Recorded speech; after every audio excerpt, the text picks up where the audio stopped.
When you first came home from Ferguson prison, what was your first job? Man, let me tell you something.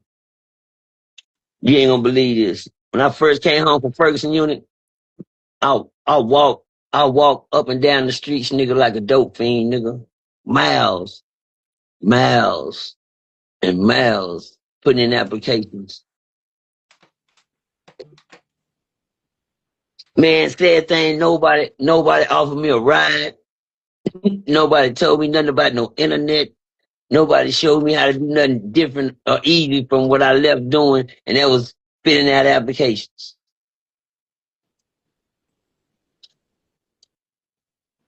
I walked and I walked.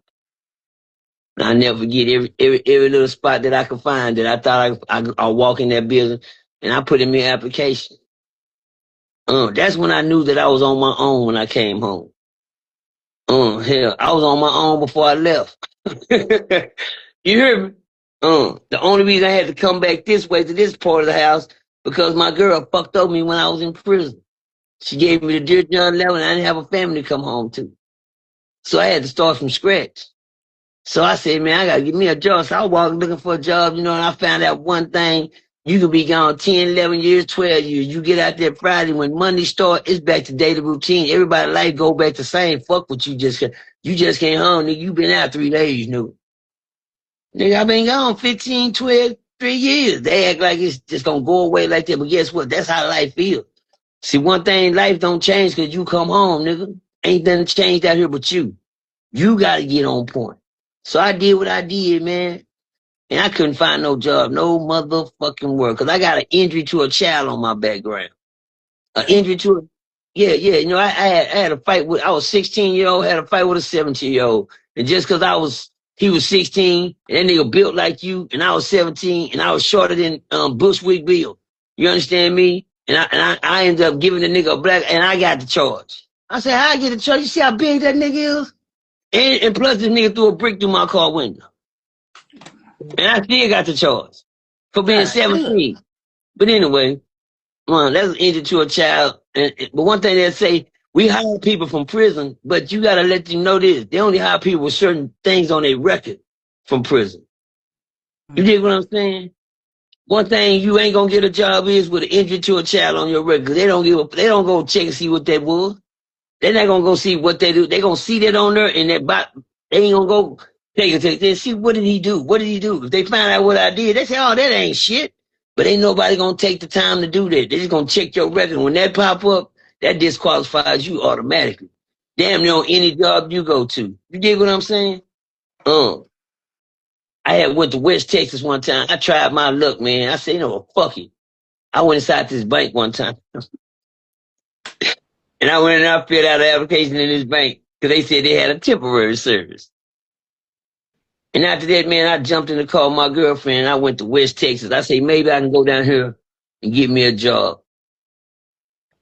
I got to West Texas, man. I with my first piece of girlfriend, old Mexican girl I had met. Old big old Mexican girl. I love her to death. Ooh, I love that Mexican. Shout out to Lisa Inocente. You know what I'm saying, man? I met her, man. She took me out the streets, changed my mind about the bitch that I was coming home to. She was just somebody that was there, and the Mexican knew how to treat me real cool. And she'd take me anywhere I wanted to.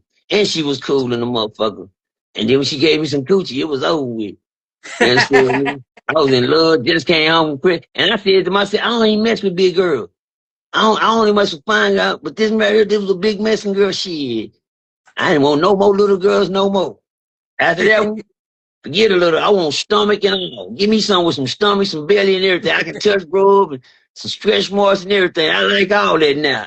And when back in the days, I'd be like, oh, no, I ain't good. And I was choicy. But me and her went out of town. We was on our way back. She said, baby.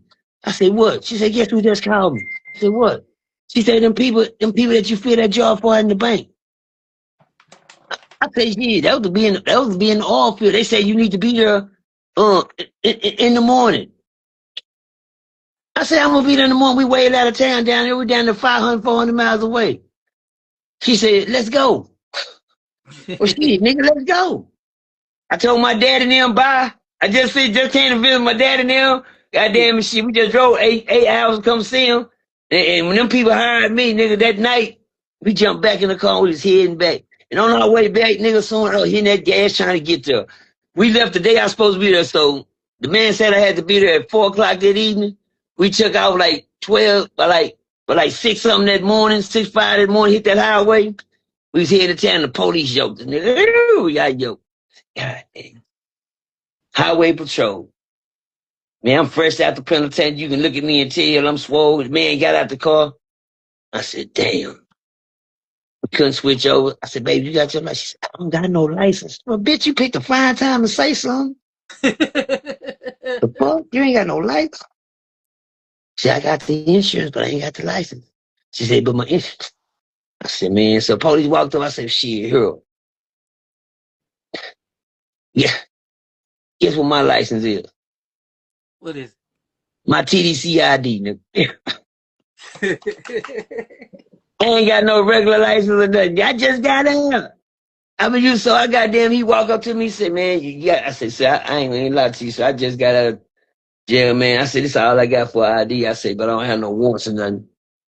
He said, well, ma'am, you got any? I said, she said, I got my insurance right here. She gave me insurance. My insurance was, he said, step out the car like that. I said, shit, no problem. He looked at me. I gave him that look. Yeah. So you just got out, didn't you? I said, yes, sir. You know what? You know why that man didn't fuck with me? Because of the respect I had for him as authority. He could hear the yes, sir in my voice. Yes, sir.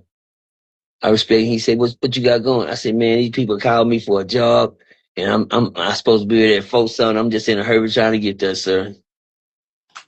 He said, well, you know I can't let y'all drive off. You don't got no license, and she don't got no license. I can't let you just drive off like that. He said, but you don't have any warrants. He said, I'm not going to give you no ticket. He said, but I can't let y'all drive off like that. All right, so I'll tell you what I'm going to do. You see me go up this highway and I disappear, then you leave. Because I can't see you leave. I said, yes, sir. Hit that U-turn. He went up that highway. Woo. I waited for a minute. I said, what you think, baby? She said, yeah, go. He gone. I said, man, I know this bitch going to get us. We hit that motherfucker. Boom. We took off. We made it to Fort Worth, man. I thought he didn't never get back behind us no more. He didn't trail us or nothing. He let us go, man. I said, there ain't nothing but God. By the time I got to Fort Worth, I had to jump out of one car and jump into another and head down into that bank. Went up in that bank man told me, he said, be ready in the morning. He said, how serious are you about being working? This is on a Sunday, man. He said, how serious are you about working? I said, I'm serious. He said, well, go home and pack your shit and be ready to go in the morning. I said, where I'm going? He said, you going to Corpus Christi? I'm going to Corpus Christi. What's in that? He said, we're going to give you a job. You're going to be drilling for which is in gas pipelines that's in the ground. And you're going to be laboring the gas pipelines. Whatever. Okay, then whatever that means. You're shit. Okay. You know, I mean, he said, don't worry. We'll teach you everything you need to know. What shit? Because I never told you I knew how to do no shit like that now. Goddamn me. But goddamn me. So don't put me out there on some shit that I don't know what's going on. And then when he told me, he said, yeah, it's going to be on oil rig. I'm going to start y'all with $25 an hour. I said, what? An oil rig, $25? I said, yes, sir. Is that good enough? I said, yeah. I don't think it's $10 or $5. Niggas had 25. Nigga, I was doing good. Went out there and bam, dove the job. They started thinking, man, my check, man, I ain't even want to come home. I'm going to stay in this motel. They paying for the motel. They pay for my food every day. I got a certain limit on the card that they give me. A certain amount of money going to be on this card every day. They say you eat off this card. This room for your room. I got my own motel room. I got my own eating card. Shit, and my money, I ain't got nothing to spend my money on. Shit, I mean, I'm just going to stack shit. Let it sit there. They feed me. Hell, that's all I want to do is eat anyway. You hear me? Shit. I ain't got to. I went and bought me a DVD player and some Black Ice porn tapes. DVD. I got my little DVD. I went to a porn shop. I got my little DVD, and I got me some little flicks. Now I got to go get some porn flicks. You understand me? Put my little porn flicks in there. I was in the motel with my little porn going, just enjoying me. You heard me? Understand me? You know? Yeah. I thought I told you that we won't stop. I thought I told you that we won't stop. Subscribe to the YouTube channel right now. They try to stop a player from shining. They don't want to see me win. They hating on the player. So subscribe to my new YouTube channel and run me up, man. Click the link. Subscribe. It's your booyah, baby.